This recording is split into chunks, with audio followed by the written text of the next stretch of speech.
자, 한 번 더 따라해봐요. 하나님을 기뻐하는 제사. 제사는 하나님께서 하나님의 백성들에게 요구하는 필수 요소잖아요. 제사를 받기 위해서 인간을 지었잖아요. 그리고 특히 유대인들은 제사를 위해서 택함받은 백성이잖아요. 그래서 유대인들이 제사를 얼마나 기뻐합니까? 얼마나 중요시합니까? 그런데 문제는 유대인들이 제사를 많이 드리기는 드리는데 하나님이 기뻐하는 제사를 드리지 않고 기뻐하지 않는 제사를 많이 드렸죠. 그랬죠? 많은 시대에 그랬잖아요. 이사야 시대도 그랬고 말라기 시대도 그랬고 많은 시대를 보면 제사를 드리기는 드리는데 하나님의 마음에 맞지 않는 제사, 하나님이 기뻐할 수 없는 제사. 그런데 오늘 히브리서 저자는 어떤 제사를 좀 이야기하고 있죠? 하나님이 기뻐하는 제사. 오늘 여기 16절에 보면 이것이 하나님이 기뻐하는 제사다 하면서 하나님이 기뻐하는 제사를 이야기하고 있어요. 저는 오늘 이 본문에서 세 가지 하나님이 기뻐하는 제사는 어떤 제사인가를 한번 살펴보고자 해요. 그 첫째는 십자가를 지고 주님을 따르는 거예요. 십자가를 지고 주님을 따르는 것. 그것이 하나님이 기뻐하는 제사예요. 자, 우리 이런 소제목을 생각하면서 12절 말씀을 같이 한번 읽어봅니다. 시작. 그러므로 예수도 자기 피로써 백성을 거룩하게 하려고 성문 밖에서 고난을 받으셨느니라. 이 말씀을 자세히 한번 묵상해 보세요. 자, 예수님이 자기 백성을 거룩하게 하려고 성문 밖에서 고난을 받았다. 자, 이스라엘 백성들이 자기 죄를 사함받기 위해서 성전 안에 들어가서 짐승의 피를 가지고 제사를 드리죠. 그런데 오늘 예수님은 자기 백성을 속죄하기 위해서, 거룩하게 하기 위해서 성문 밖에서 고난을 받으셨다. 이 말이 무슨 말이죠? 예수님 자신이 고난을 받았다는 말은 어때요? 친히 제물이 되셔서 바로 속죄의 제사를 드렸는데 그곳이 어디냐면 예루살렘 성문 밖. 이 성문 밖은 예루살렘 밖을 말하는 거죠. 예루살렘 밖에서 그런 제사를 드렸다 하는 거예요. 우리가 지난 금요일 날도 이제 이한수 교수님을 통해서 많은 배경을 들었어요. 유대인들이 제사를 지낼 때 성문 밖에서 예배를 절대 제사를 드리지 않죠. 어디서 드립니까? 성문 안에서, 그것도 성전 안에서. 왜냐하면 성전에만 하나님이 계신다고 믿었기 때문이죠. 성전 밖에서 제사를 드린다는 것은 상상도 할 수 없는 이야기죠. 하나님은 오직 성전에 계시고 예루살렘에 계시고 성전에 계시기 때문에 제사를 드리기 위해서 모든 유대인들은 예루살렘 성전으로 가야 되고 거기서 하나님이 계시기 때문에 거기서만 기도할 수 있고 심지어 거기서 기도할 수 없는 불가피한 상황이 닥치면 예루살렘 성전을 바라보고라도 기도를 해야죠. 왜냐하면 성전에 하나님이 계시니까. 그런데 지금 예수님은 어디 가서 제사를 드리냐면 성전이 아니라 성문 밖에 가서, 유대인들이 생각할 때 성문 밖은 세상이죠. 세상에 나가서 거기서, 근데 구약의 제사에 사실 모든 제사의 그 성격은 예수 그리스도의 완전한 제사를 예표하는 성격이 들어있지 않습니까? 그렇죠? 구약의 모든 제사와 절기와 이 모든 것들은 사실상 예수 그리스도가 어떤 분이냐를 예표하고 상징하는 사건들이거든요. 그러니까 구약의 제사들이 성전에서 드렸다면 예수님도 성전에서 제사를 드려야 될 것 같은데 그런 구약의 예표와 전혀 상관없이 예수님께서 성문 밖에서 제사를 드린단 말이죠. 왜 그랬을까요? 예수님 자신이 성전이니까요. 예수님은 성전이라고 하는 건물 성전에 절대 구애받는 분이 아니죠. 그 건물 성전도 사실은 예수 그리스도를 지향하는 거 아니에요? 그 성전이 말하는 것은 핵심이 예수님이에요. 그러니까 예수님이 굳이 건물 안에 들어가서 예배를 꼭 드려야 될, 제사를 드려야 될 이유가 없는 거예요. 예수님 당신이 제사니까. 예루살렘 성전이 중요한 것은 그곳에 하나님이 계시니까 중요한 것이지 건물 자체 때문에 중요한 건 아니잖아요. 그렇죠? 이해가 됐습니까? 그 건물에 어떤 신적 권위가 있는 건 아니에요. 그곳에 하나님이 임재하시고 하나님이 계시니까 그 성전 건물이 가치가 있고 의미가 있는 것이지 그곳에 하나님이 계시지 않는다면 그건 더 이상 성전이 아니죠. 그런데 예수님 자신이 성전이잖아요. 예수님이 하나님이잖아요. 그러니까 예수님이 굳이 건물에 끌려다니면서 제사를 드릴 필요가 없고 예수님 계시는 곳이 성전이니까 예수님이 어디에서 제사를 드리든 예수님이 계시는 곳은 그것이 성전이 된단 말이죠. 자, 그러면서 13절에 우리에게 이렇게 요구합니다. 자, 13절을 같이 읽어봅니다. 시작. 그런즉 우리도 그의 치욕을 짊어지고 영문 밖으로 그에게 나가자. 그런즉이라는 건 뭐예요? 예수님이 그렇게 했기 때문에 우리도 그렇게 하자는 거 아니에요. 그렇죠? 근데 우리도 그의 치욕을 짊어지고, 이 치욕은 뭐를 말하죠? 십자가죠. 예수님이 짊어졌던 십자가. 그 십자가를 짊어지고 우리도 어떻게 하자고요? 영문 밖으로 나가서 누구에게 나가자고 합니까? 그에게 나가자. 그가 누구죠? 예수님에게. 그런데 오늘 13절 이 말씀을 우리가 명확하게 이해하기 위해서는 바로 이 말씀이 어떤 상황과 배경 속에서 주어졌는지를 좀 이해할 필요가 있다고 우리가 들었어요. 자, 히브리서 독자들이 그랬습니다. 이한수 교수님이 오셨을 때 설명할 때 히브리서 저자가 누구다? 모른다. 독자가 누군가? 잘 모른다. 근데 감이 오는 게 하나 있는데, 히브리서의 제사법이 많은 것을 보면 히브리인들을 대상으로 했을 거다. 그런데 좀 더 구체적으로 말하면 유대인이었다가 예수 믿는 사람들이 대상이었을 것이다. 근데 그 사람들이 어떤 상황에 있었냐면 지독하게 예수 믿는 것 때문에 핍박을 받고 고난을 받는 상황이었다. 이 이야기를 했어요. 그래서 이런 배경을 어디에서 나타나냐면 10장에 가보니까 그런 배경이 나타나더라. 그래서 우리가 10장을 한번 가보자 해서 10장을 우리가 조사했는데 우리도 한번 가보자고요. 10장 32절 한번, 가능하면 화면도 보지만 성경을 직접 한번 열어보면 더 좋겠어요. 자, 10장 32절. 자, 같이 한번 읽습니다. 시작. 전날에 너희가 빚을 받은 후에 고난의 큰 싸움을 견뎌낸 것을 생각하라. 자, 전날은 전에 너희가, 자, 빚을 받은 후에 했을 때 이 빚을 받았다는 말은 무슨 말일까요? 빚을 받았다는 말이 무슨 말이에요? 예? 성령 받았다. 예, 우리는 성령파군요. 예, 여기서 빚을 받았다는 말은 예수님을 믿었다는 거예요. 예수님을. 자, 예수님이 어떤 분이죠? 많은 정의가 있지만 요한복음에서 예수님을 어떤 분이라고 이야기합니까? 빛이라고 그랬잖아요. 빛. 세상의 빛. 그러니까 빚을 받았다는 말은 예수님을 받았어요. 자, 예수가 없는 세상은 뭐죠? 어둠이죠. 어둠. 근데 어둠이 세상에 왔는데 어둠이 빛을 알아보지 못했어요. 빛을 배척했어요. 이 세상, 예수가 없는 세상은 어둠이에요. 그래서 인생이 무엇인지, 인생이 어디서 와서 어디로 가는 건지, 인생을 어떻게 살아야 바르게 사는 건지 알아요? 몰라요? 몰라요. 빛이 왔어요. 우리가 만약에 이 빛이 없이 어둠컴컴하다면 여기서 예배가 불가능할 거예요. 우리가 이 세상 사는 세상에 빛이 없다면 사람이 생존이 불가능할 거예요. 활동하는데 얼마나 불편스럽고 위험하고 고통을 당하겠어요. 그런데 빛이 왔어요. 예수님은 빛이에요. 빛이 어둠 속에 빛이니까 우리가 내 자신이 누군지를 알아요. 하나님이 누군지를 알게 돼요. 어떻게 살아야 되는지를 알아요. 인생이 무엇인지를 알아요. 인생을 어떻게 살아야 바르게 사는 것인지 빛 대신 예수님을 통해서 알게 되었어요. 그런데 이상하죠? 빛을 받은 후에 무슨 일을 당했다고 말합니까? 고난의 큰 싸움을 견디었다. 고난의 큰 싸움을 견디었다는 말은 무슨 말이에요? 핍박을 견디었다는 얘기죠. 그런데 왜 빛을 받은 후에 고난을 당해야 했을까요? 자, 빛이 오면 어둠은 빛을 본능적으로 싫어해요. 어둠은 세상이에요. 세상은 죄악이에요. 죄는 의를 싫어해요. 진리를 싫어해요. 생명을 싫어해요. 마귀는 하나님을 싫어해요. 죄는, 악은 선을 싫어해요. 불의는 의를 싫어해요. 영적 전쟁이에요. 세상은 어떤 면에서 보면.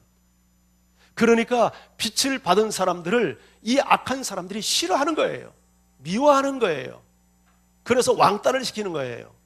그래서 고난을 주는 거예요. 근데 그것을 어떻게 했어요? 전날 잘 견뎌냈대요. 그걸 생각하래요. 좀 과거사의 이야기예요. 근데 지금 현재 시점에서 보면 위기가 온 것 같아요. 처음에는 잘 견디었어요. 고난을 잘 견디었어요. 큰 고난을, 그 싸움을 잘 견디었는데 지금은 좀 흔들리는 것 같아요.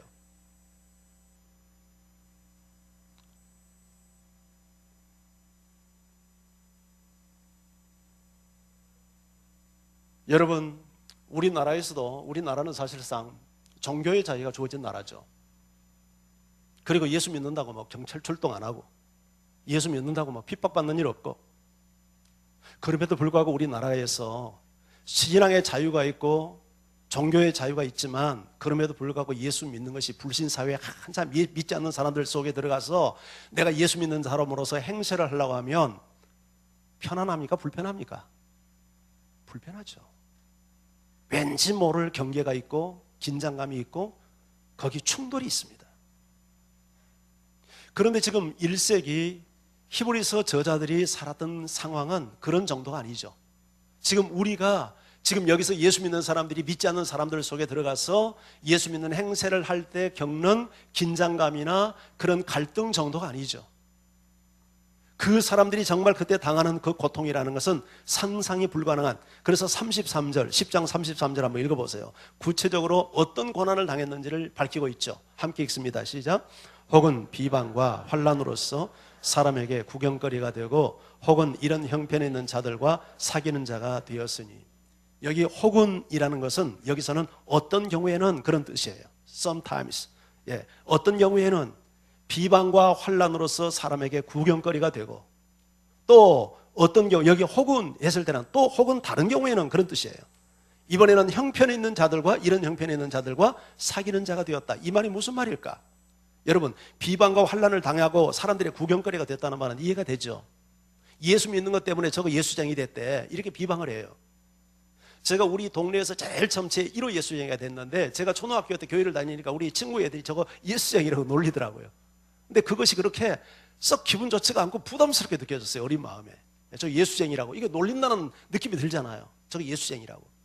이게 놀리니까 이게 마음이 불편한 거예요. 어렸을 때 좀 그런 마음이 들었어요.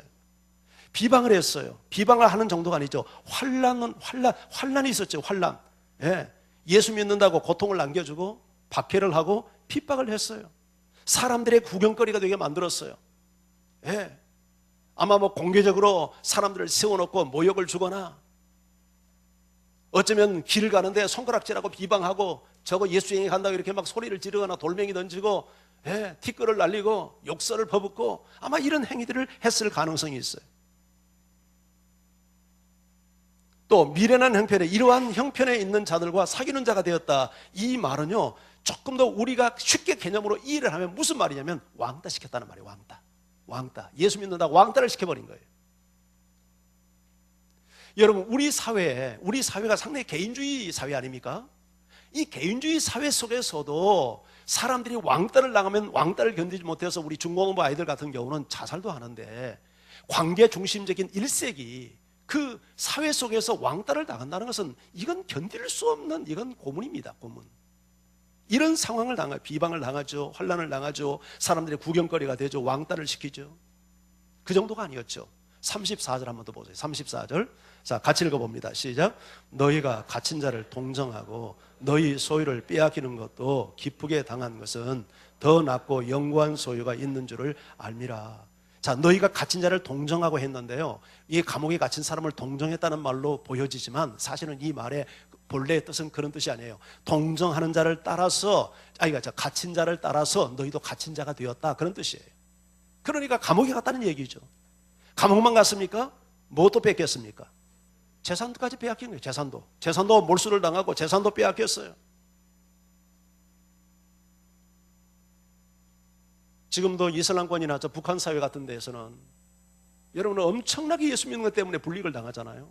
이번에 부흥회 때도 우리가 들었지만 아프리카 소말리아 같은 경우에서는 성경책만 들고 있어도 총을 쏴버린다고 그러잖아요. 그런데 세계에서 가장 지금 핍박체 1위 국가가 13년 동안 오픈도어 선교회라는 데서 순서를 매기는데요, 그 오픈도어 선교회는 참고로 공산권이나 이런 이슬람권 같은데 이렇게 도저히 가서 이 핍박이 심한 지역에 들어가서 아마 숨어서 스파이처럼 복음을 전하는 이 선교단체를 오픈도어 선교회라고 하는데, 이 오픈도어 선교회에서 난 자료에 하면 13년 동안 세계에서 가장 기독교인들을 박해하는 국가가 되면 북한이에요. 북한 참 저 사람들 대단한 사람들이에요. 어쨌든 어떻게 우리 동족인데 그렇게 다른지 모르겠어요. 예. 자, 사실 우리 민족이 좀 독한 데가 있죠. 예. 참 북한 어서 이 하나님이 빨리 손을 좀 봐야 될 것 같은데, 여러분, 이런 북한에서 같은 경우는 예수 믿는 것이 발각이 되면 심한 경우는 죽기도 하고 일평생 수용소에 걸려가서 고통을 당하고 사회적 매장을 당하고 이러지 않습니까? 이런 사회. 예.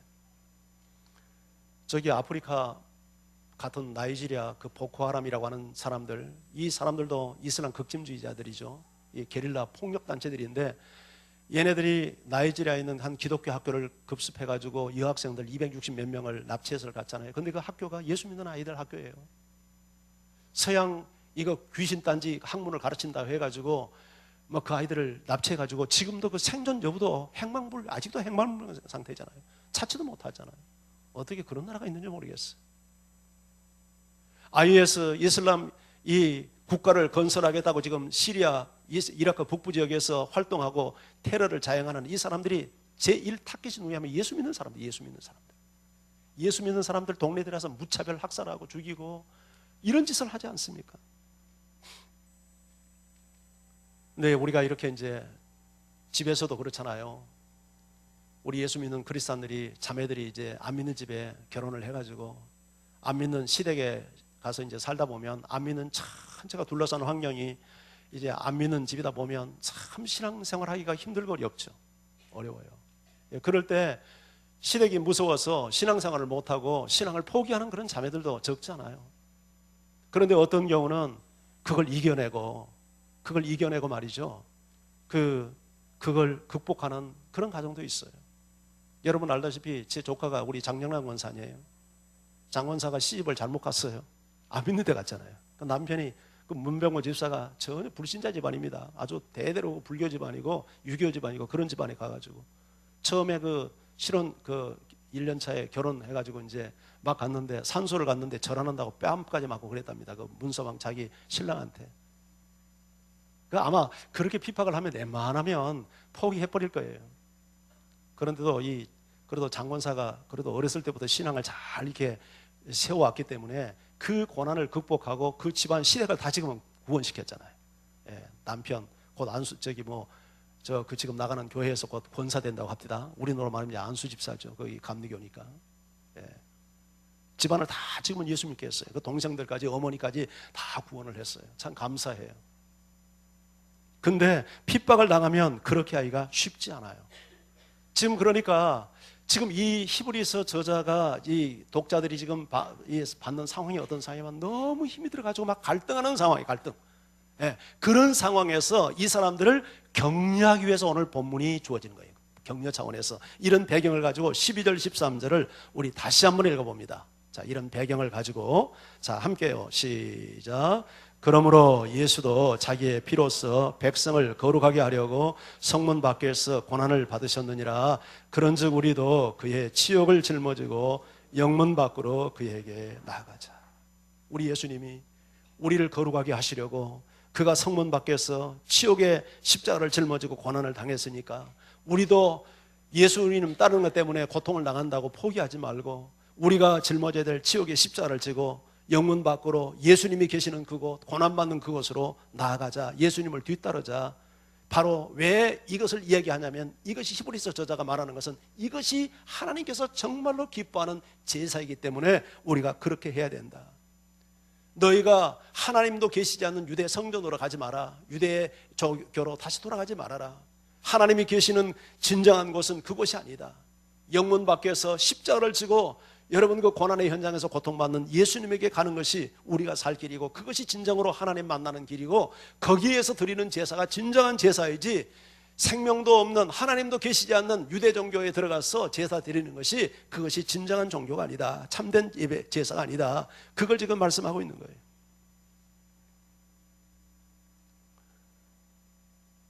유대인들에게 예루살렘 성문 밖은 하나님이 없는 세상일 뿐만 아니라 동시에 저주받는 땅이기도 합니다. 그래서 이 유대인들이 예수님을 죽이는데 어떻게 죽이냐면 십자가에 처형을 시키죠. 그런데 이 십자가 처형법은 원래 유대인들의 처형법이 없는 법이에요.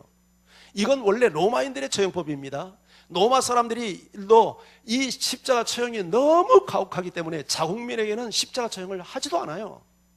이것은 타국인에게나 아주 국가 반역죄와 같이 아주 몹쓸 강도짓을 한다거나 살인을 한다거나 뭐 안산에서 이번에 일어난 그 살인범 같은 이런 사람들, 인질범 이런 사람들이나 십자가형을 지으지 웬만하면 십자가형을 지우지 않는데 십자가형을 예수님이 당하셨잖아요. 그것도 유대인들이 십자가형을 못 박으라고 그렇게 소리를 지르고 빌라도에게 압력을 넣어가지고 십자가형을 씌운단 말이죠. 근데 왜 예수님을 이렇게 십자가에 처형을 하라고 했냐면, 구약 성경의 배경이 뭐냐면 나무에 달린 자는 다 하나님이 저주받아 죽은 자라는 배경을 갖고 있어요.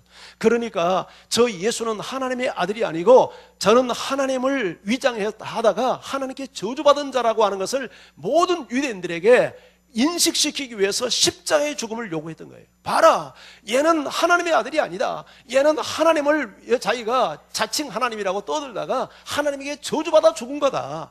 그리고 예수님이 십자가에 처형당한 장소도 어디입니까? 어디죠? 골고다예요. 골고다가 어떤 곳입니까? 죽음의 장소죠. 죽음의 장소는 저주받은 곳입니다.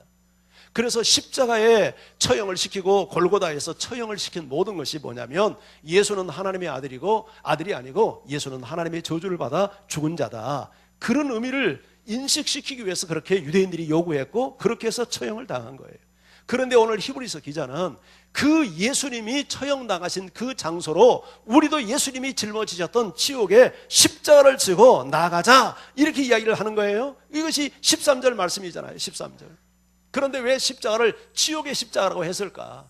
이 십자가는요, 얼마나 끔찍한 형벌인가 하니, 이 십자가를 에다가 이제 사람을 매다 놓으면 이 손이나 발에 이제 못을 박아서 이렇게 세워놓잖아요. 그럼 몸무게에 의해서 그 몸이 쓸리니까 그 고통과 통증이라는 게 얼마나 가혹할 것이며, 그리고 여기서 흐르는 작은 그 핏방울에 의해서 탈수가 생기고 탈진이 와가지고 죽는데, 오래 가는 사람은 일주일까지 간다네요. 건강한 사람은. 그러니 한순간에 그냥 싹 하고 죽으면, 차라리 총살을 당한다는 교수형을 당해서 죽으면 이건 고통을 잠시만 그냥 좀 공포감은 있지만 죽을 텐데, 이걸 일주일 동안 매달려서 이렇게 당한다고 한번 생각을 해보세요. 낮에는 뙤약볕에서 고통을 당하죠. 밤에는 추위 속에서 떨면서 2중 3중으로 가중된 고통을 당하면서. 그러나 그 정도가 아니에요. 이 십자가에 처형된 사람은 팔과 바뀌어서 맨몸으로 죽입니다. 그러니 그 수치감과 치욕이라는 것은 얼마나 대단하겠습니까? 그리고 그 정도가 아니에요. 십자가에 처형당한 것은 아주 국가의 반역죄나 아주 흉악범들을 처형했기 때문에 죽어도 누구에게 동정도 못 받습니다. 동정도. 사람들이 그 앞에서 침을 뱉고 고개를 도래질하면서 욕을 하고 가지, 저 사람 안 됐어, 저 사람 어떡해, 동정도 못 받아요. 동정도. 그런데 우리 예수님이 그런 치욕의 십자가를 짊어졌는데, 우리도 예수를 따르는 것 때문에 너희가 고난받는다고 해서 돌아갈 생각하지 말고, 우리가 진정으로 하나님이 기뻐하는 제사를 드리기 위해서는 그 지옥의 십자가쯤은 우리도 좀 짊어지고 주님의 뒤를 따라서 주님 계시는 그곳에 가야 되지 않겠느냐. 이것이 하나님이 진정으로 기뻐하는 제사다. 너희가 하나님이 계시지도 않는 유대 성전에 들어가서 의식적인 종교행위를 한다고 해서 하나님이 받으시는 제사가 아니다. 하나님은 더 이상 그곳에 계시지 않다. 하나님이 계신 곳은 지금 영문 밖에 계시다. 고통받는 곳에 계시다. 우리가 진정으로 하나님 앞에 참된 제사를 드리기 위해서는 예루살렘 성전 안에 있는 그곳으로 갈 것이 아니라 성문 밖에서 고통을 받으신 예수님이 계시는 그곳에 우리가 가야 된다. 그것을 지금 말씀하고 있는 거예요. 할렐루야. 이것을 보면 예수 믿는 길이 그렇게 만만한 길이 아니죠. 그렇게 호락호락한 길이 아니죠. 예수 믿으면 복을 받고 만사형통하고 그것만이 예수 믿는 전부가 아니죠. 여러분, 이것은 궁극적인 하나님이 우리에게 주신 복이기는 합니다만은, 그러나 많은 경우에 보면 예수를 믿는 것은 그렇게 넓은 길들이 아닙니다. 사실은 예수 믿는 것은 좁은 길입니다. 그러잖아요. 예. 그래서 찾는 이가 많지 않습니다. 오늘날 교회에 사람들이 많이 몰리는데 정말 이 사람들이 예수님을 제대로 믿고 따르는 사람인지에 대해서는 의문입니다. 정말 예수님을 제대로 따르는 길은 그렇게 넓은 길이 아니에요. 좁은 길이에요. 예수님이 말씀하지 않습니까? 누구든지 나를 따르려거든 자기를 부인하고 자기 십자가를 짊어지고 나를 따라야 된다. 그렇지 않으면 내게 합당치 않다. 자기 부인 없이, 자기 죽음 없이 어떻게 주님을 따를 수 있다는 거예요? 불가능하다는 얘기죠.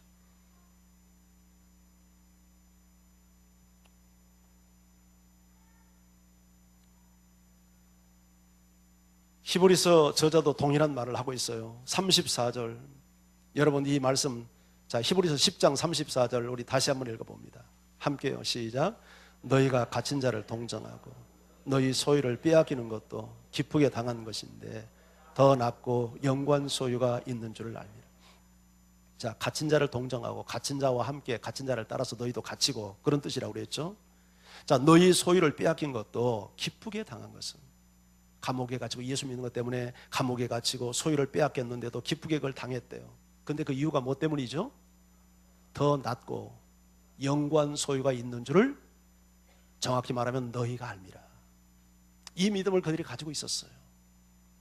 우리가 이 땅 위에서 주님 때문에 불이익을 당하고 불편을 당하고 손해를 당하고 감옥도 가고 때로는 소유도 빼앗기고 재산도 빼앗기고 거지가 되기도 하고 억울한 일을 당하기도 하지만, 그러나 너희가 이것 때문에 그럼에도 불구하고 너희가 기뻤다, 기뻐했다, 기쁘게 당했다. 왜냐하면 우리가 빼앗긴 것보다, 세상에서 빼앗기는 것보다 더 낫고 영원한 소유가 있는 것을 알았기 때문이다. 이 말이 무슨 말일까요? 내가 이 땅에서 주님을 따르기 위해서 핍박받고 고난당하고 손해를 당하고 불이익을 당하는 것이 끝이 아니라, 우리가 그렇게 주님을 위해서 많은 것을 희생하면 그보다 더 낫고 빼앗긴 것보다 더 훨씬 더 낫고 영구한 소유, 영원한 소유. 이 세상에서 아무리 많은 것을 가져도 영원한 소유가 어디에 있어요? 잠시 있다 다 사라질 것들이지만, 우리가 주님을 위해서 그렇게 살면 영원한 소유가 우리에게 있다는 것을 알기 때문에 너희가 기뻐했다는 거예요. 그래서 35절 이렇게 이야기합니다. 자, 10장 35절 함께요, 시작. 그러므로 너희 담대함을 버리지 말라. 이것이 큰 상을 얻게 하느니라. 뭐를 버리지 말라고요? 담대함을 버리지 말라는 것은 무슨 뜻이죠? 핍박받는다고 쫄지 말라는 얘기죠. 고난당한다고 해서 주눅들지 말라는 얘기죠. 기법하지 말라는 얘기죠. 돌아서지 말라는 얘기죠. 끝까지 믿음을 지키라는 얘기죠. 감옥에 가도 소유를 빼앗겨도 세상의 비방거리가 되어도 고통을 당해도 너희가 손들지 말아라. 포기하지 말아라. 신앙 버리지 말아라. 끝까지 믿음을 지켜라. 그렇게 되면 어떻게 된다고요? 이것이 큰 상을 얻게 한다. 이것이 뭐예요? 이것이 담대함을 버리지 않는 것을 말하는 거죠. 믿음을 지키는 것이죠. 우리가 예수님 때문에 핍박과 고난을 당하고 불이익을 당하고 어려움을 당해도 우리가 담대함을 버리지 않고 믿음을 지키면 그것이 큰 상을 얻게 한다. 아멘입니까? 여러분, 우리가 핍박이 없는 신앙생활을 기대하지 마세요. 예수 믿는 것 때문에 당하는 불이익을 기대하지 마세요. 대한민국이라고 해서 예수 믿는 거 그렇게 자유롭게만 믿는 건 아니에요. 우리가 신앙생활을 하기 위해서 당해야 되는 여러 가지 불이익이 있고 불편함이 있고 핍박이 있고 고난이 있어요. 지금은 조금 덜하지만 초창기 때도 한국 땅에 복음이 들어올 때 얼마나 많은 사람들이 순교의 제물이 됐습니까? 그러나 그들은 그것을 순교당한다고 포기하지 않았습니다. 믿음을 지켰습니다. 그래서 우리에게 신앙의 유산을 남겨주었어요. 오늘도 우리가 주님을 따르기 위해서 형태는 다르지만 우리가 지불해야 될 대가들이 있을 수 있어요. 그러나 그것 때문에 포기하지 말아요. 믿음을 지켜요. 담대하세요. 그러면 하나님께서 그로 인해서 큰 상을 얻게 하실 줄 믿습니다. 우리에게 상이 있어요. 상을 바라보는 믿음을 가지세요. 이 세상에서만이 사는 것이 전부가 아니에요. 하나님께서 이 세상에서도 우리는 때로는 격려의 상을 주시지만 우리가 진정으로 받을 때는 영원한 소유를 받는 저 하늘나라 장관 그 땅에서 받는 상이잖아요. 천국에서 받는 상이잖아요. 그 상을 바라보고 모세는 바로의 공주의 아들됨도 거절해버리고 애굽의 모든 보화를 다 버리고 그리스도와 함께 고난을 받고 자기 백성과 함께 고난받는 것을 선택했잖아요. 히브리서 11장 히브리서 저자가 그 이유를 무엇 때문이라고 말합니까? 상주심을 바라봤다는 거예요. 상주심을 바라보고 그 믿음을 지켰다는 거예요. 믿음을 설명하면서 믿음의 본질을 어떻게 설명합니까? 하나님이 살아계신 것과 그를 찾는 자들에게 상주시는 이심을 믿는 것이 믿음의 본질이다. 아멘. 이 상주심을 믿을 때 우리가 고난도 견딜 수 있고 헌신도 할 수 있고 여러분 어떤 희생도 감수할 수 있고 할 수 있잖아요. 눈에 보이는 것만이 전부가 아니에요. 내가 주를 위해서 헌신하고 희생하고 빼앗기고 불이익을 당하고 유린당하면 하나님은 그보다 더 나은 것으로 더 영원한 소유로 우리에게 상을 날아가신단 말이죠. 바울도 평생을 복음을 위해서 생명을 바쳐가며 헌신했어요. 그런데 그 이유가 뭐 때문이라고 말합니까? 그가 디모데후서에서 최후의 고백을 하면서 상주심은 나를 위해서 예비된 면류관을 바라보노라. 그러나 이 면류관은 나만을 위해서 한 것이 아니라 나와 같이 복음을 위해서 헌신한 모든 사람을 위해서 동일하게 예비된 것이라고. 바울에게 그런 상주심에 대한 믿음이 분명했기 때문에 그가 생명을 내어놓고 복음을 전했잖아요. 36절 읽어봅니다. 36절 함께요. 시작. 너희에게 인내가 필요함은 너희가 하나님의 뜻을 행한 후에 이 약속을 받기를 위함이라. 자, 뭐가 필요하다고요? 고난 가운데서 주님을 따르는 것 때문에 불릭을 당하고 비방을 당하고 환난을 당하고 세상 사람들의 구경거리가 되고 감옥에 가고 우리가 소유를 빼앗기는 이런 놀라운 고통을 당할 때 뭐가 필요하다고 말하면 인내가 필요하다. 인내. 참아라. 견디어라. 너희가 하나님의 뜻을 행한 후에, 하나님의 뜻을 행한다는 말이 무슨 말이에요? 끝까지 인내한다 그 말이죠. 인내한 후에 무엇을 받기 위함이라? 약속. 그 약속이 뭐예요? 상이죠. 상. 아멘. 아멘입니다. 여러분, 우리가 예수님 때문에 받는 고난이 있고 아픔이 있어도 잘 참고 견딜 수 있기를 바랍니다. 핍박이 두려워서 잠시 동안 예수님 부정해버리면 잠시 동안 편안할지 몰라요. 고통이 없이 살 수 있을지 몰라요. 그러나 이 사람은 너무 소중한 상을 잃어버려요. 영생을 잃어요. 상급을 잃어버려요. 그러나 주님 때문에 우리가 고통을 받더라도 끝까지 인내하면서 그 약속을 붙잡는 사람은 영생을 얻을 뿐만 아니라 영원한 하나님, 이 세상에서는 도저히 비교할 수 없는 하나님의 상을 우리가 받게 될 줄 믿습니다. 이런 이유 때문에 유대교로 돌아가지 마라. 네가 힘들다고 해서 돌아가지 마. 견디어라. 인내해라. 담대함을 버리지 마라. 지금 핍박받는 성도들에게, 고난받는 성도들에게 격려하면서 이 메시지를 지금 히브리서 저자가 보내고 있는 거예요. 십자가 지고 주님 따르라는 거예요. 그것이 주님이 기뻐하는 제사라는 거예요. 여러분, 이렇게 살아가는 여러분들이기를 바랍니다. 예수님처럼 십자가를 지고 여러분 편안한 곳에 가지 말고 성문 밖으로 가라는 거예요. 고난의 현장으로 가라는 거예요. 세상 한복판으로 가라는 거예요. 그곳에서 네 자신을 제물로 드려서 하나님께 제사를 드리라는 거예요. 예수님이 성문 밖에 왜 갔습니까? 죽기 위해서 간 거죠. 우리가 예수를 믿고 살기 위해서 믿는 게 아니라 죽기 위해서 예수 믿는 것 아닙니까? 그러나 내가 예수 때문에 죽기 위해서 예수를 믿으면 진정으로 사는 역사가 나타날 줄 믿습니다. 내가 예수님을 위해서 내 생명을 버리고 모든 것을 버리면 진정한 영원한 것을 얻게 되는 상을 허락하실 줄 믿습니다. 뿐만 아니라 죽음의 땅에서 내가 죽으면 죽음의 땅이 생명의 땅으로 변하고 절망의 땅이 희망의 땅으로 변합니다. 예수님이 이 세상 저주받은 땅, 하나님이 없는 땅에 가서 죽었더니 여러분이 하나님이 없는 땅이 하나님이 임재하는 땅으로 변하고 저주의 땅이 생명의 땅으로, 축복의 땅으로 변하는 역사가 나타나지 않습니까? 오늘 우리가 그런 의미에서 세상을 기피하지 말고 우리 젊은 사람들 세상에 나가서 신앙생활할 때 두려움이 있어요. 그래서 세상을 자꾸 기피하려고 그래요. 교회 안에서만 안주하려고 그래요. 그러면 안 돼요. 진정으로 우리가 가서 제사를 드려야 될 것은 교회당 안만은 아니에요. 물론 그렇다고 교회당 안에서 예배드리지 말라는 예 아니죠. 그러나 이것만이 모든 예배의 전부는 아니란 말이죠.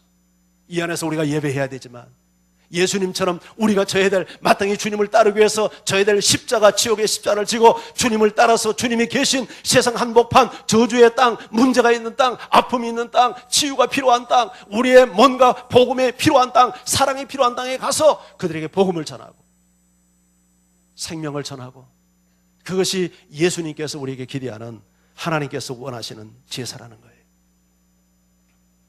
영화 하나 제가 소개할게요. 창끝이라는 영화 혹시 본 사람이 있어요?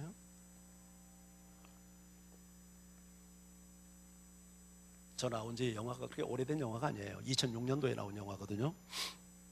이 영화는 1956년 에콰도르 정글에서 아우카 부족에게 창에 찔려 죽은 5명의 미국의 선교사들의 실제 이야기를 영화로 만든 영화입니다.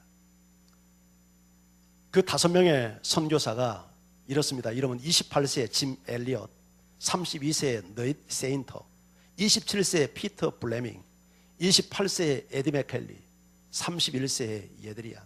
거의 대부분의 사람들이 20대예요. 30대도 초반이죠. 이들은 휘튼 칼리지 졸업생의 슈리를 졸업한 동문들이에요. 이들은 한 번도 복음을 들어보지 못한 에콰도르 정글 속에 들어가서 이 아우카 인디언들에게 복음을 전하기 위해서 갔다가 모두 그들의 창에 찔려 순교를 당한 인물들입니다. 그런데 이 이야기가 영화로 만들어질 수 있었던 것은 짐 엘리엇의 부인 엘리자베스 엘리엇이 그들의 이야기를 책으로 썼어요. 그 책 제목이 영광의 문을 지나라는 책이에요. 영광의 문을 지나. 저 책이 1957년도, 1956년도에 순교를 했고 그 다음 해에 1957년도 출간을 했는데 나오자마자 저 책이 베스트셀러가 되었습니다. 그래서 무려 25년 동안 출판이 계속되고 1980년대 복음주의 대학생들의 필독서가 되기도 했어요. 그리고 이 영화는 선교사들이 순교한 지 50년이 지난 2006년에 만들어져서 개봉이 됐습니다. 그런데 그들이 찾아갔던 이 아우카 인디언들은 역사상 가장 잔인한 부족이었다고 합니다. 만약에 자신의 부족을 죽인 자가 있으면 땅끝 어디까지라도 쫓아가서 반드시 그들을 죽이는 그런 잔인성을 가진 이 족속들이고, 그들 안에서도 끊임없이 살육이 계속되는 살육전쟁을 하는 그런 부족이라고 합니다. 그래서 이 아우카 부족에게는 평화라는 단어도 없고 평화라는 개념조차 없는 부족이라고 해요. 이 5명의 젊은 선교사들이 모두 아내를 남겨둔 채 경비행기를 타고 그 밀림 속에 들어갑니다. 그 중에 피터 플레밍이라고 하는 28살의 이 젊은 청년은 결혼을 막 해서 아직 신혼여행도 가지 않았어요. 이게 결혼식 하자마자 이제 그들을 따라서 선교 활동에 동참을 했는데, 그것에 도착해서 3개월 동안 음식과 의약품을 그들에게 전달하고 그들의 언어로 된 복음 테이프를 들려보내면서 그들에게 점점 접근하는 준비를 하고 있었어요. 그런데 오해가 발생합니다. 그들 가운데 하나의 부족 중에 실종자가 생겼는데 어느 사람이 거짓 증언을 했어요. 저기 선교사 저 사람들이 데리고 잡아가서 살해를 했다, 이렇게 해가지고 이 아우카 부족은 자기들을 죽인 사람은 땅끝 어디라도 추적해서 죽인다고 그랬죠. 그래서 바로 이들을 덮쳐서 이 선교사 5사람들을 모두 창으로 찔러 죽였던 것입니다.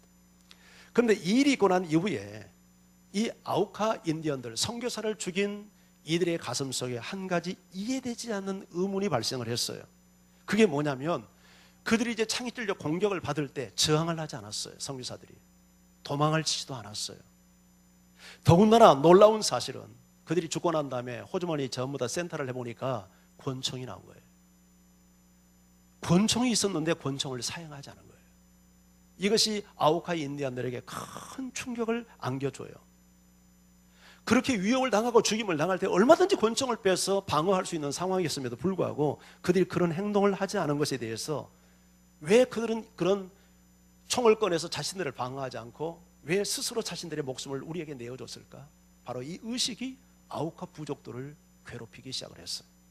그리고 그로부터 2년 반이 지나서 순교를 당했던 5 선교사의 부인들이 어린 아이들까지를 데리고 다시 아우카 부족을 찾아왔어요. 그리고 남편을 죽인 원수들을 복수하게 찾아온 게 아니라 바로 남편들이 이루지 못한 복음의 사랑을 그들에게 계속해서 전하기 위해서 찾아왔던 거죠. 그리고 그들 곁에서 의술을 펼치고 사랑의 법을 가르치고 용서하는 법을 가르치고 하면서 그렇게 그들을 섬겼어요. 어느 날 아우카 추장에 바로 엘리엇 부인에게 이렇게 물었습니다. 당신은 도대체 누굽니까? 당신들은 누군데 이처럼 우리를 위해서 애쓰고 수고하는 이유가 도대체 무엇입니까? 이렇게 물었어요. 그때 엘리엇 부인이 이렇게 이야기를 합니다. 우리는 2년 반 전에 당신들이 죽인 그 남자들의 아내입니다. 그들이 이곳을 찾아온 것은 하나님의 사랑을 당신들에게 전하기 위해서 왔었고, 우리 또한 그들이 잘 전하지 못한 하나님의 사랑을 당신들에게 전하기 위해서 우리가 이곳에 왔습니다. 그 말을 듣는 추장은 충격을 받습니다. 충격을 받아요. 세상에 이런 사람들이 있을 수 있나.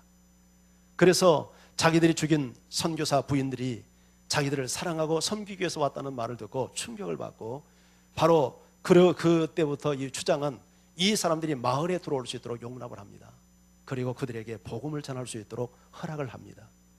그래서 이 아우카 부족 대부분의 사람들이 선교사 부인들을 통해서 복음을 들어요. 그리고 그 추장이 예수를 믿고 빌리그람 전도 집회에서 간증을 했습니다. 그 간증했던 내용의 일부가 책에 기록되어 있는데 이런 내용입니다. 한번 들어보십시오. 우리들은 그분에게 복음을 듣고 하나님을 믿게 되었습니다. 그 젊은이들의 희생과 그 부인들의 사랑이 아니었다면 우리는 아직도 예수를 모른 채 그렇게 살고 있었을 것입니다. 그러나 이제 그분들의 죽음과 그 아내들의 사랑과 헌신으로 우리는 빛을 보게 되었습니다. 우리도 주님처럼, 그리고 우리에게 사랑과 복음을 전해준 그분들처럼 살기를 원합니다. 5명의 선교사들이 피살된 지 36년이 지난 1992년 6월 11일 이곳 와우다니는 아우카에 대한 다른 이름입니다. 우림 지역의 외딴 마을 티네노네라고 하는 지역에서 감격적인 예배가 하나 드려지고 있었는데, 그게 뭐냐면 신학 성경을 이들의 언어로 번역해서 하나님께 봉헌을 하는 봉헌 예배를 드리고 있었어요. 그 자리에 75명의 이 아오다니 인디언, 아오카 부족의 인디언들이 참여를 했고, 그들에게 복음을, 이 성경을 번역한 번역 선교사들이 참석을 했어요. 그리고 그들의 언어로 된 성경을 그들의 지도자가 잔잔히 읽어내려 갑니다. 그런데 그 자리에 누가 참여했냐면 선교사 5사람을 죽였던, 창을 찔렀던 5명의 인디언들이 그 자리에 참석하고 있었어요. 그런데 그 5명, 선교사들을 죽인 5명의 인들 가운데 4사람이 이미 목사가 되었고, 한 사람은 그들의 부족교회의 장로가 되어 있었어요. 그리고 1000명이나 되는 그 마을 사람들, 그렇게 살벌하고 살육을 행하는 그 사람들 전원이 다 1000명이나 되는 전원이 예수 믿는 기독교인이 됐습니다. 그리고 수십 년 후에 그 부족 안에 수백 개의 교회가 탄생합니다. 그리고 엘리엇이 죽으면서 남겼던 유복자, 그 아들의 이름이, 이제 그 아들의 이름이 세인트라고 하는데, 이 세인트가 바로 이곳에 와서 목사가 됩니다. 그 마을에 목사가 돼요. 이 아우카 부족 그 마을에 와서 목사가 돼요. 그 영화의 말미에 이런 대목이 나옵니다. 아우카 부족 추장 민카야니가 엘리야스의 아들 세인트 목사와 함께 아버지가 살해되었던, 짐 엘리엇이 살해했던 현장에 가요. 그리고 거기에서 아버지를 찔렀던 창을 아들 세인트에게 내밀면서 이 창으로 자기를 찔러달라고 요구를 합니다. 그러니까 창을 내밀면서 나를 찔러달라고 요구를 하니까 바로 이 세인트 목사가 창을 밀어내요. 창끝을 밀어내요. 창끝을 밀어내면서 이렇게 이야기합니다. 아무도 아버지의 목숨을 빼앗지 않았습니다. 아버지 스스로 자신의 생명을 내어준 것입니다. 우리의 목숨도 아버지의 목숨처럼 늘 창끝에 놓여 있다는 것을 제가 알았습니다. 이런 얘기를 합니다. 이것을 계기로 세인트는 에콰도르에서 평생 복음을 전하기로 결심을 하게 되고, 그리고 추장 민카야니 역시 자신의 부족 선교에 자신의 남은 일생을 헌신하겠다고 헌신을 다짐하고 선교 활동을 시작합니다. 사랑하는 성도 여러분, 하나님께서 기뻐하는 제사는 종교 예배당 안에서 생명력 없는 그런 제사가 아니라 바로 예수님이 십자가를 지고 세상 밖으로 한복판에 나가시고 고난의 현장, 저주의 땅에 가셔서 자기 자신의 생명을 내어주시면서 죽음의 땅을 생명의 땅으로 바꾸고 저주의 땅을 축복의 땅으로 바꾸는 십자가를 지신, 그것이 하나님이 기뻐하는 진정한 제사였듯이, 오늘 하나님께서 우리에게 요구하는 제사는 어떤 제사냐면, 우리가 어떤 희생도 없이, 자기의 손해도 없이 예배당 안에서 우리가 형식적인 제사만을 드리는 것이 아니라, 여기서 우리가 예배를 드렸으면 진정으로 이제는 치욕의 십자가를 내가 짊어지고 내 자신을 제물로 드리기 위해서 세상 한복판에 나아가 예수님이 계시는 그곳에 나가서 나도 예수님처럼 세상을 위해서, 저주받은 땅을 위해서 내 자신을 제물로 내어주는, 오늘 이 짐 엘리엇을 비롯한 5명의 선교사와 같이 주님 걸어가신 그 길을 묵묵히 걷는, 바로 그것이 하나님께서 우리에게 받으시기를 원하는 진정한 기뻐하는 제사라는 사실을 우리에게 말씀하고 있는 것입니다. 아멘입니까? 그렇다면 우리가 어떻게 진정한 어떠한 예배자가 되어야 하겠습니까? 삶이 없는 예배자가 되어서는 안 됩니다. 여기서만 종교식을 행하는 것으로 끝나는 예배자가 되어서는 안 됩니다. 그것이 유대 종교의 예배입니다. 여러분, 가정을 기피하면 안 됩니다. 직장을 도피하면 안 됩니다. 문제 많은 세상을 도피해버리면 안 됩니다. 정말 우리가 하나님이 기뻐하는 제사를 드리려면 문제 있는 가정 속에 들어가야 합니다. 그리고 거기서 내가 죽어야 합니다. 문제 있는 직장 속에 들어가야 됩니다. 믿지 않는 사람이 아무도 없는, 불신자가 울거리는, 그래서 믿는 사람들을 조롱하는, 그래서 우리를 조롱하고 환난을 끼치고 구경거리를 삼는 그곳에 들어가야 합니다. 그래서 불이익을 당할 줄 알아야 됩니다. 그걸 묵묵히 견딜 줄 알아야 됩니다. 인내로 그것을 견뎌내야 합니다. 그럴 때 그 땅이 변합니다. 그 땅에서 내가 죽음을 선택할 때 그 땅은 생명의 땅으로 변하는 역사가 나타나는 겁니다.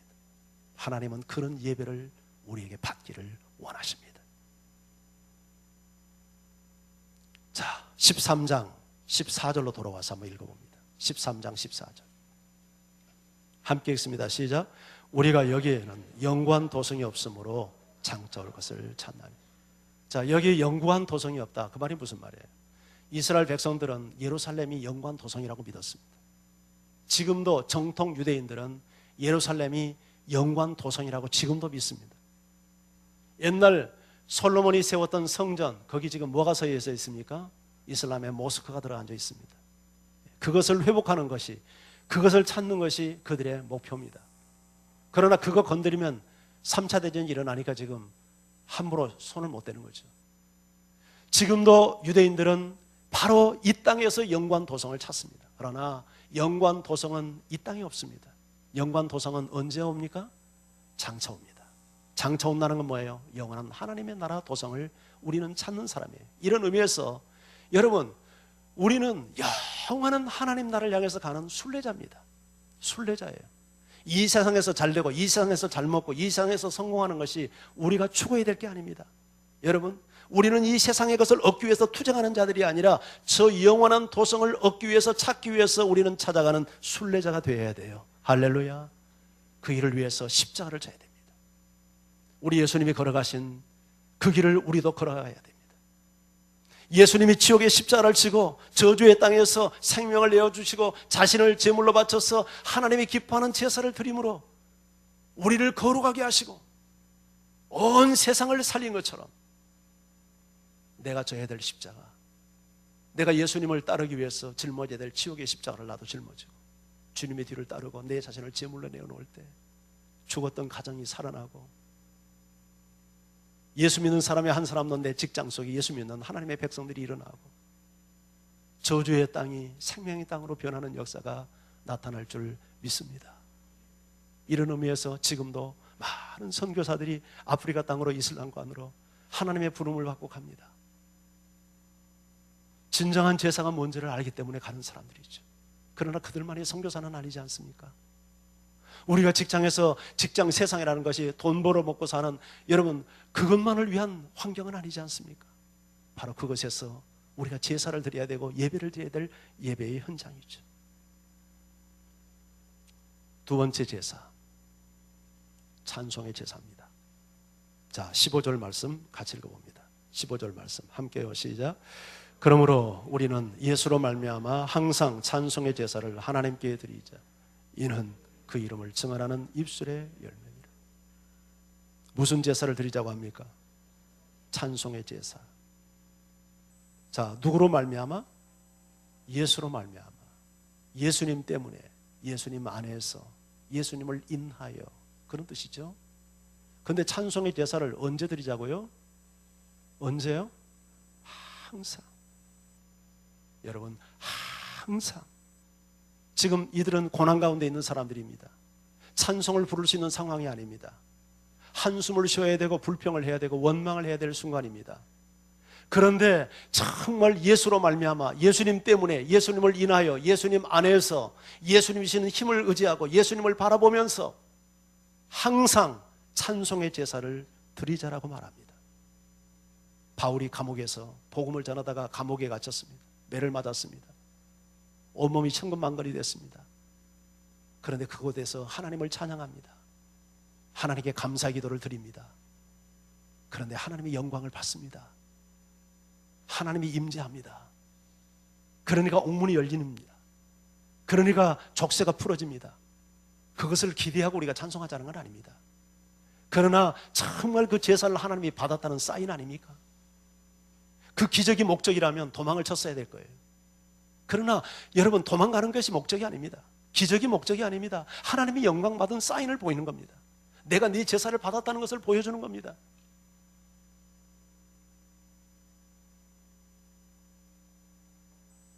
그런데 그것이 그의 이름을 증언하는 입술의 열매라고 이야기합니다. 무슨 말일까요? 우리가 정말 찬송할 수 없을 때 찬송하고 정말 감사할 수 없을 때 감사할 때, 그것이 바로 예수님을 증언하는 입술의 열매가 된다는 거예요. 세상 사람들이 바라볼 때 도저히 찬송할 수 없는데 찬송하고 있으면 그것이 예수님을 증언하는 입술의 열매가 되고, 감사할 수 없을 때 감사하는 모습을 보면서 사람들은 예수님을 알아간다는 거예요. 여러분, 이런 제사를 여러분이 드릴 수 있기를 바랍니다. 찬송할 수 있어. 찬송의 목적은 어디에 있습니까? 찬송의 목적은 하나님을 높이는 겁니다. 우리가 기분 내는 게 아닙니다. 마음 문 여는 게 찬송이 아니죠. 찬송의 목적은 하나님을 높이는 겁니다. 그래서 우리가 찬송을 할 때 정말 가사 하나 속에서 우리의 마음을 담아서 하나님을 높이는 찬양을 해야 돼요. 저는 우리 교회 찬양팀들이 다 잘합니다. 참 잘하고 영성도 있고 그러는데 더욱더 하나님을 높이고 하나님을 찬양하는 찬양을 많이 하라고 자꾸 주문을 합니다. 찬송의 목적은 하나님을 높이는 거니까요. 하나님을 인정하는 거니까요. 하나님을 찬양하는 거니까요. 그런데 노래만 그렇게 하면 안 됩니다. 정말 그렇게 해야 됩니다. 마음을 실어서, 영을 실어서 진리의 영과 진리의 찬양을 해야 됩니다. 그럴 때 하나님 영광을 받습니다. 그리고 마지막 세 번째는 선행의 제사입니다. 선행의 제사 16절입니다. 16절 말씀 같이 읽어봅니다. 시작. 오직 선을 행함과 서로 나누어 주기를 잊지 말라. 하나님은 이 같은 제사를 기뻐하십니다. 뭐를 하라고 말합니까? 선을 행하라고 말합니다. 선이 뭡니까? 착한 일을 행하는 겁니다. 여러분 어떤 경우에도 악을 행치 않기를 바랍니다. 남에게 손해 끼치며 살지 않기를 바랍니다. 언제나 사람들을 만나면 유익을 주십시오. 선을 행하십시오. 착한 일을 하십시오. 그리고 또 뭐를 하라고 하랍니까? 서로 나누어 주기를 잊지 말아라. 나눠주라고 말합니다. 내가 벌었으니까 나 혼자 쓰는 게 아닙니다. 여러분 내가 버는 것은 남에게 많이 베풀고 나누기 위해서 버는 거죠. 그래서 우리가 나눌 줄 알아야 됩니다. 나의 도움이 필요한 사람을 나눌 줄 알고 섬길 줄도 알고 대접할 줄도 알고 베풀 줄도 알고 움켜주기만 해서 이게 좋은 게 아니죠. 베풀고 섬기고 나누라는 거예요. 우리 교회에 와서 간증했던 시온 컴패션을 통해서 한 사람당 45,000원씩 몇 명을 그때 후원한다고 그랬죠? 800명이 넘는 사람을 후원한다고 그러잖아요. 어떻게 그렇게 하는지는 잘 모르겠습니다만 어쨌든 대단한 일 아닙니까? 누구도 사실 쉽게 정말 계획할 수 없는 어마어마한 일을 하는 것 같아요. 근데 그것이 하나님이 기뻐하는 제사랍니다. 착한 일을 하고 선을 힘쓰고 그리고 나눠주기를 좋아하고 서로 베풀고 울고 있는 사람의 눈물을 닦아주고 여러분 고통받는 사람의 등을 가서 두들겨주고 친구가 되어주고 힘을 주고 에너지를 주고 격려해주고 이렇게 살아가는 거예요. 이게 하나님이 기뻐하는 제사라는 거예요. 여러분 어떤 사람에게도 상처 안기고 살지 마세요. 부담 주면 살지 마세요. 하나님이 기뻐하는 방법이 아니에요. 위로하세요. 축복하세요. 격려해드리세요. 힘을 얻게 하세요. 그리고 그 일을 위해서 필요하다면 나의 적은 것이라도 나누세요. 베풀어 보세요. 내가 적을 때 희생이 동반되겠지만 그것을 받는 사람의 입장에서는 얼마나 그 일을 통해서 하나님의 영광을 돌리고 하나님의 위로를 경험하겠습니까? 정말 돈 몇 푼을 위해서 하나님께 기도하는 사람이 지난번 기쁨이 왔을 때 기쁨 선교사 그러더라고요. 와가지고 자기가 사실은 충분한 돈을 재정을 준비하지 못하고 좀 부족한 재정을 가지고 와서 어디에서도 손 내밀 데가 없으니까 기도만 했대요. 근데 목사님을 통해서 그리고 우리 교회 어느 집사님을 통해서 자기가 기도한 액수가 정확히 채워졌다고 고맙다고 카톡이 왔더라고요. 제가 그 카톡을 받으니까 너무 마음이 기쁜 거예요. 그랬구나. 하나님의 마음에 감동을 주어서 많은 돈은 아니지만 내가 이렇게 좀 도네이션을 했는데 하나님께서 그렇게 그 마음의 필요를 기도의 제목을 채우셨구나. 이걸 생각하니까 나 또한 얼마나 기쁨이 넘치겠습니까? 여러분 감동해 주실 때 여러분 생각하지 마세요. 실천하세요. 아멘. 누구를 너 좀 도와라 이런 감동이 기도 가운데 온다든지 이런 누구를 보는데 저 사람 내가 좀 도왔으면 좋겠어 이런 감동이 올 때 빨리빨리 실천하세요. 빨리빨리. 그런 교회가 그렇게 많은 게 아니니까. 이게 하나님이 기뻐하는 제사라니까요. 할렐루야. 누구 좀 섬기세요 하면 끙짜하지 말고 아이고 형편 어려운데 하지 말고 그거 복을 차는 거예요. 예스 하고 아멘 하시고 예 하세요. 아멘. 이번에 우리 강사 대접 하라는데 좀 거시기했어요. 좀 마음이 자원에서 서로 그냥 이렇게 좀 하려고 해야 되는데 그러질 않더라고요. 물론 여러분들이 형편들이 어려워서 힘들어서 다 그렇게 하시겠지만 또 한편으로 생각하면 좀 이건 믿음 없는 너무 좀 이게 반응이 아닌가 이런 마음도 들어요. 물론 다 섬겨주셨어요. 우리가 이런 섬김의 기회가 있을 때도 적극적으로 좀 섬기시고 그것이 우리가 가져야 될 믿음의 태도라고 보고 하나님이 기뻐하는 제사라고 믿어요. 할렐루야. 오늘 세 가지 제사 여러분 성전 안에서만 드리는 제사가 우리의 모든 제사가 되어서는 안 돼요.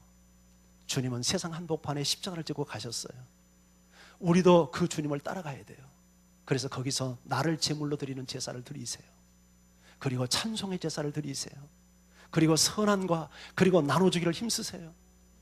그럴 때 그곳이 거룩한 성전이 될 거예요. 그리고 그곳이 하나님의 나라가 임하는 천국이 될 거예요. 할렐루야. 우리 같이 찬양하며